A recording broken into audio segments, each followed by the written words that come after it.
Good to have you join us on NSTV News. I am Tijani Abdulbaki Abdurrahman. First, the headlines. Niger State government reaffirms its commitment in improving adolescent well-being. Participants at a 3-day NGCares capacity training equipped to design mechanism for gender-based violence cases. NANS denies any form of involvement in planned protest slated for October 20, 2025. Now, the news in details.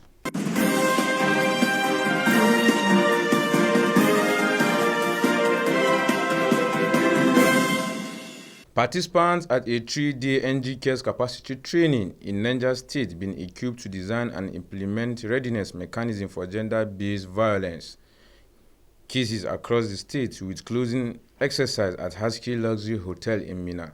Our correspondent, Zainab Halilu Kobo, completes the report. During the 3-day training session, the participants were taken on the mode of addressing all aspects of grievances, especially in finding solutions to gender-based violence cases, its sensitivity and consequences in our society. Barrister Hannatu Dauda Simon, the lead facilitator of the step-down training, explained on the comprehensive manual, the categories of beneficiaries of the training, and the synergy between federal and state government in achieving the goals of training. Everything we have done so far is about abreasting the participants on the modes or procedures or methods or strategy to redressing all kinds of grievances, particularly that of GBV, which is very, very sensitive. This is the first state we are coming, and we are seeing strong synergy among the stakeholders. The representative of the wife of His Excellency, the Governor of Niger State, has been here. Today she came to say a word to us. The traditional rulers are well represented. The permanent secretaries, so all the stakeholders are well represented. So this shows us that there is strong synergy and there is this passion to see that they support this program to achieve its aim. So we appreciate the planning commission because we have seen their expertise here. The coordination, the organization, the innovation, the creativity is just unique in its own way.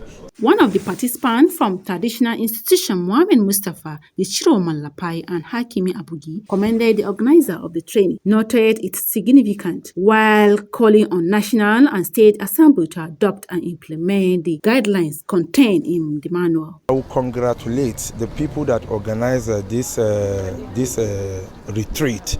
You understand? So, and what they have done is indeed a development to issues of rape, who have been a national disaster to us. So we are calling on all relevant authorities, government at all levels, traditional rulers, including religious rulers, to adopt the system. You understand? The system. This system, especially what we have received here. In their separate remarks, Chairman Community Action for Population Participation by NGOs in Niger State, Samuel Saidu Dogo, Barrister Balkisu Umar Bago, Gender Desk Officer Abdul Qadir Kure University, Abubakar Atiku Musa, Monitoring and Evaluation, NGCares Abuja, described the training as timely and the proactive steps by Niger State government to join forces with federal government, incorporating every concern by the beneficiaries and how to effectively register grievances. This particular program that has to do with grievance redress mechanism and gender-based violence, I think it's coming at the right time because we have been in the forefront of the fight against gender-based violence in Niger State. And for citizens to enjoy whatever government wants to provide for them, I think it's just important that there are mechanisms put in place to be able to at least address their grievances. These 3 days has really enlightened us, especially as the new institution in Niger State, because things like this we haven't been taught. It's a new university, new institution, and the management actually sent me here to learn about this because the gender office is recently established. This project incorporates all the concerns that the beneficiary or the environment where the beneficiary is will be impacted negatively. So we teach them how to mitigate if there are issues, how to even prevent these issues from happening. And if it eventually happens, how you can address it. With the comprehensive documented manuals on grievance redress mechanisms, these participants have mastered the design and application of critical redress mechanisms to enhance pathways for survivors of gender-based violence cases in Niger State. In Mina, Zainab Halilu Kobo reporting for NSTV News. The National Association of Nigerian Students (NANS) has denied any form of knowledge and involvement in a planned protest tagged Free Nnamdi Kanu slated for October 20, 2025. Addressing a press conference in Ibadan, the Oyo State capital, the president of NANS, Comrade Olushola Oladoja, stated that Nigerian students will not participate in any protest organized or influenced by any politically motivated group. Oladoja explained that the umbrella students' body believes strongly in the rule of law, due process, and peaceful engagement. He noted that the matter concerning Mazi Nnamdi Kanu is already a legal issue before a competent court of law.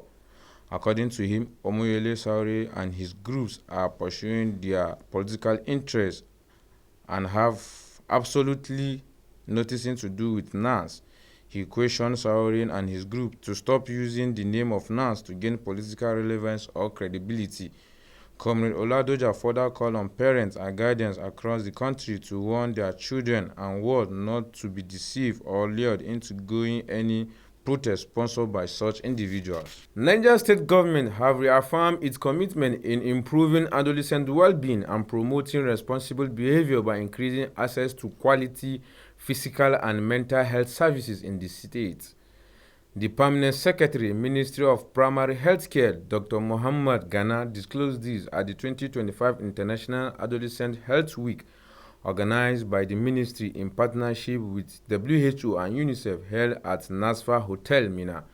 Correspondent Habiba Dauda completes the report. Representing the Permanent Secretary, the Deputy Director, Community Health Department from the Ministry of Primary Healthcare, Fatima Gogo Muhammad, described the week as an opportunity to spotlight the challenges facing adolescents by creating safe spaces where they can speak freely, seek help, and receive tailored health support from trained focal persons, states and nationwide, adding that the celebration is aimed at giving opportunity to educate adolescents on reproductive health, personal responsibility, and the importance of accessing available healthcare services in their communities. Celebrate with our young ones, and what we emphasize on is to make sure we bring them together, to explain to them, to know their self-esteem, their proactiveness, and also not to shy away from some of the challenges they used to have.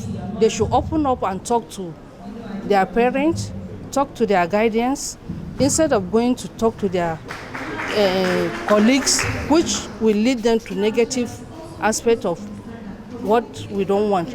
Instead, they should talk to their parents, they should talk to their guardians. In any circumstances that may arrive, they should please be able to talk to their guardians and their teachers too, because some of them used to face a problem which, if they didn't open up, it leads to depression. She, however, called for greater prioritization of adolescent-friendly health services to ensure equitable access to care and empowerment for young people, and urged for collaborations among governments, development partners, educators, and parents to ensure effective implementation of adolescent and mental health policies. Also speaking, the Adolescent Youth Coordinator, Niger State Ministry of Primary Healthcare, Fatima Ahmed, said adolescence is a critical phase marked by potential and vulnerability that demands targeted interventions. By reaffirming the ministry's commitment to expanding youth-friendly health services, especially in hard-to-reach areas. Today we are celebrating Adolescent Youth Day, which we started 13th and we are ending it on 19th of October. This year's theme is strengthening in our health, adolescent physical and mental health. Why do we say we should strengthen the physical and mental health of adolescent youth in Nigeria, not even in Niger State? in Nigeria as a whole, because we want adolescents not to go into a depression, and they should be able to manage themselves.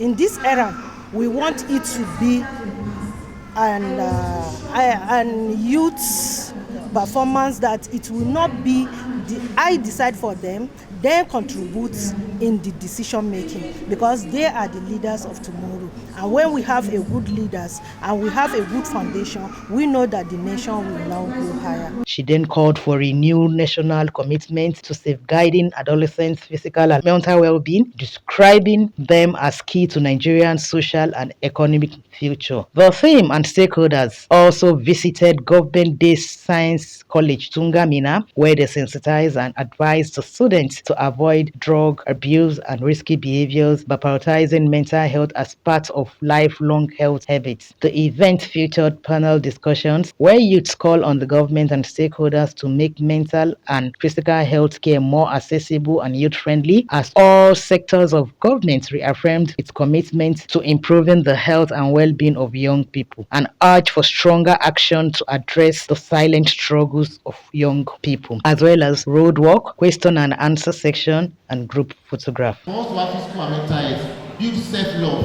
and then build love to the society. Your manner of approach to life itself. If you develop yourself, you are not developing yourself, you are developing the society too.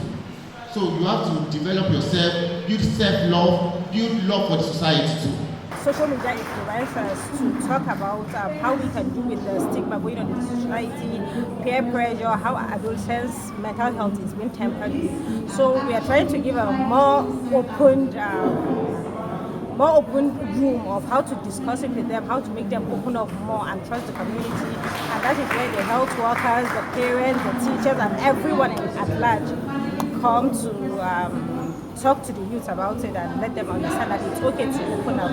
We don't need to stigmatize them about their mental health. It is normal, and then it needs to be addressed right on time. Every 13th to 19th October is International Adolescent Health Week, with this year's theme, Thriving Inside and Out, Strengthening Physical and Mental Health.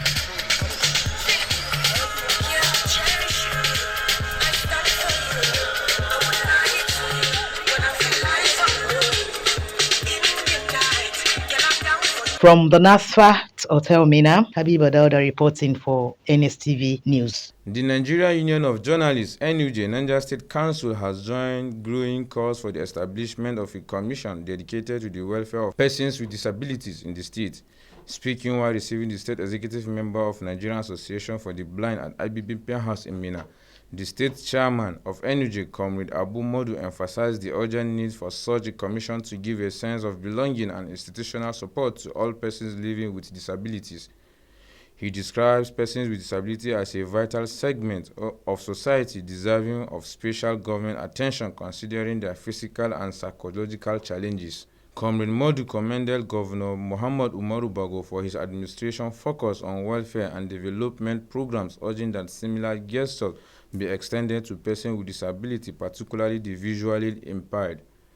He further assured that journalists in the state will use their various media platforms to amplify the voices of the disabled community and draw the attention of government and stakeholders to their needs, especially in the provision of basic necessities of life.